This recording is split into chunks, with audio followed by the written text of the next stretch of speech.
Are you so tired of giving makeup lessons and rescheduling lessons? Let me help. So to get rid of makeup lessons, rescheduled lessons, missed lessons, whatever you want to call them, to get rid of them, you have to make two key pivots, two changes to get there. And the first one is the one people usually miss. So pivot number one is to change the mindset of you and your music parents. You are the most important one to change.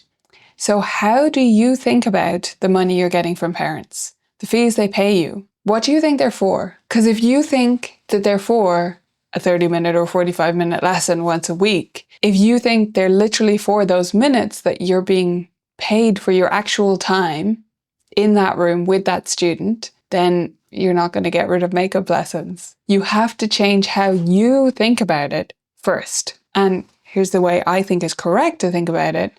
They are enrolling in your studio for the total experience of being in your studio. That includes a weekly time slot in your schedule, not a weekly lesson, a weekly slot. It includes all the extras you might provide them, games you use in your lessons, tools you have on hand, apps you've bought, all that stuff that makes your lessons work.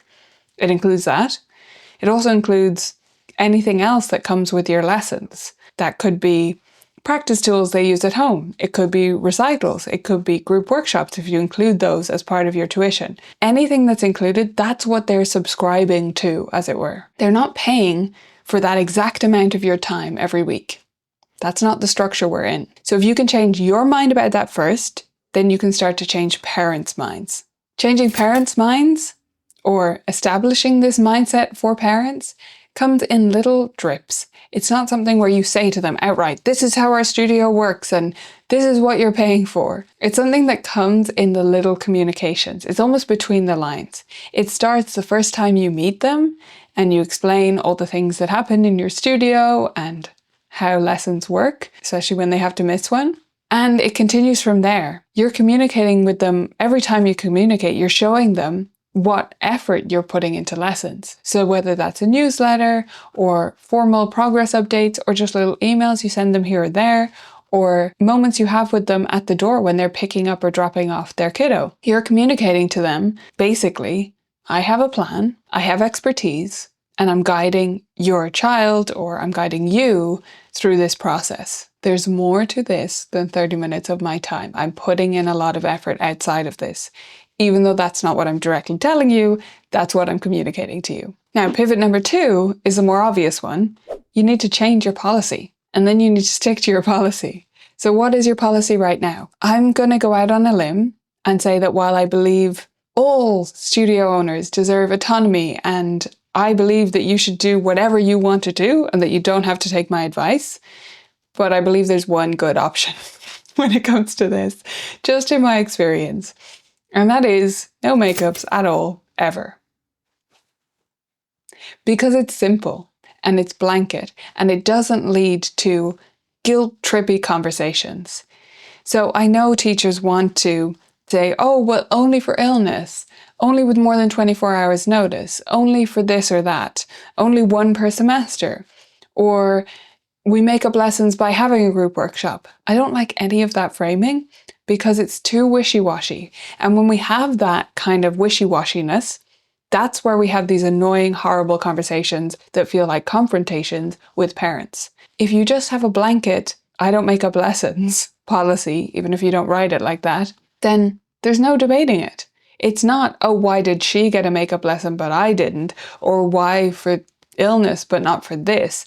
And it doesn't encourage parents to lie to you about why they're missing the lesson. It's just a simple rule. That's not what we do. Now, we don't have to word it like that to parents. When parents first join my studio and in my policies, I explain that if they're going to miss a lesson, we can't change the time of the lesson. What we can do is an online lesson if they're still available at that time. So if they can't make it to the studio for some reason, illness, they don't have a ride here, whatever the case may be, they can't get here, but they are available at that time. They can do an online lesson at their regular scheduled time at home or wherever they may be if there's a piano there, or they can do a video lesson. A video lesson is asynchronous. It means they send us a video ahead of time. So the parent or the student sends us a video through our Vivid Practice app, and they include a performance of a piece they've been working on, they ask a question, whatever they want to do with that is fine with us. We will then review that video, watch it during their scheduled lesson time,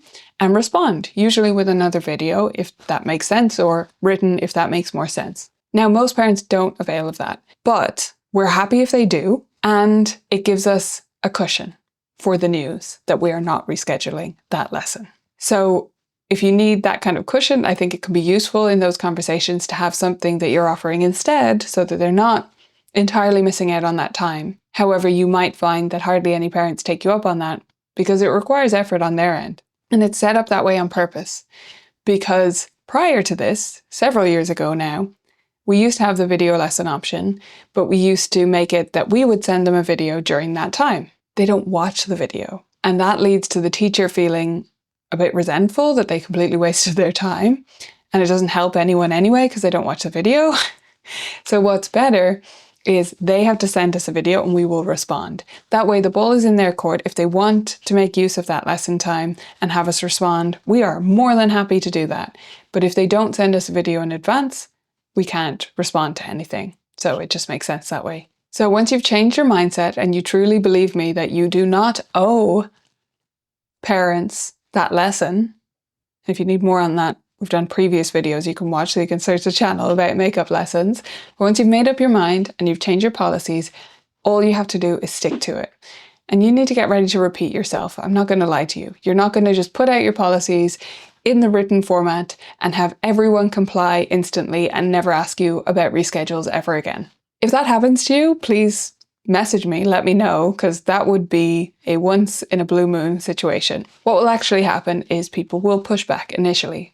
But if you stick to your line, we cannot reschedule the lessons, our schedule is fully booked, here are the alternatives I can offer you, and just repeat that as much as you need to, people will stop asking you eventually. One final little mindset shift that might help you just get over the line with this no makeup lesson thing. What you're doing by not giving a makeup lesson to that student is you're being fair to all of your students. So it's not about being kind to that one parent, it's about being fair to all of your students.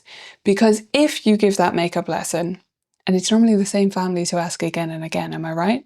If you give them those makeup lessons, you are more tired, more irritable, you've worked double the lessons usually because they've missed a lesson and you still had to sort of work or do something during that time, and then you have to work an extra lesson. So you are a worse teacher, you are less rested for your other students, and that's not fair. I hope this gave you some bravery to go forth with your no makeup lesson policy. I've worked with so many teachers who have done this, especially through supporting teachers through our membership community, Vibrant Music Teaching.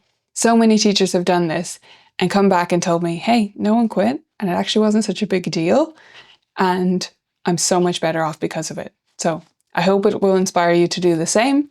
And if you want more business advice and piano teaching tips, you can watch this video next.